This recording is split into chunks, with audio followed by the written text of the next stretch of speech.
إننا في هذا الوادي السحيق نحاول البحث عن عسل، لذلك إني أرى كهف قريب وسنذهب إليه.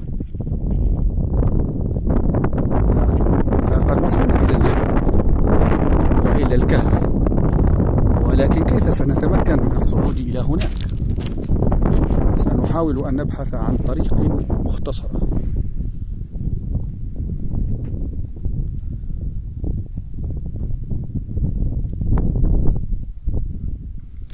حينما تحاول الصعود إلى هذه الجبال يجب عليك أن تضع قدميك في المكان المناسب.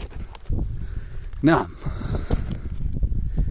ها قد وصلنا بعد التعب الكبير. انظروا إلى هذا الكهف.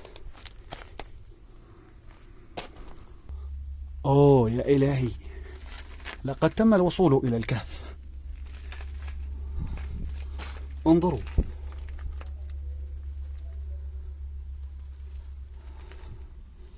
إنه يوجد مكان للعسل، ولكن هذا العسل قديم جدا. لنقترب أكثر، ولكن يجب عليكم الحذر. انظروا إلى هذا العسل، وهذا العسل قديم، وذلك العسل. إنه كهف مليء بالعسالة، ولكن تم قطفها. وانظروا إلى عمق الكهف.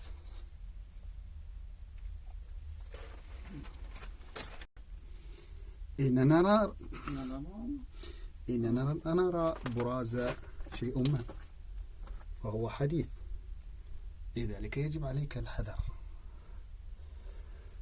وكيف نعرف أنه يوجد أفعى في هذا الكهف؟ نرى الأرض إذا كان بها خطوط أو ما شابه ذلك.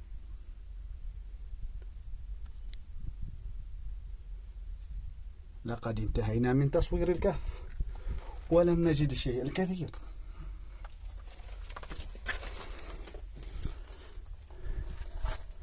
إليكم المنظر الخلاب من هذه المنطقة. منظر جميل.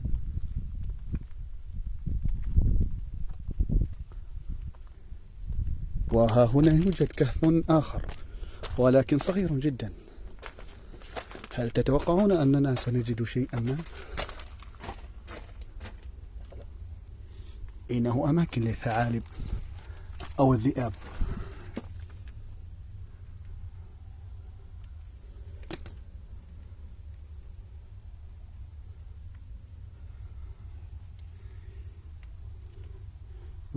يوجد شيء في العمق هناك، ولكنني لا أستطيع الوصول. ربما كانت أفعى كبرى أو ما شابه ذلك.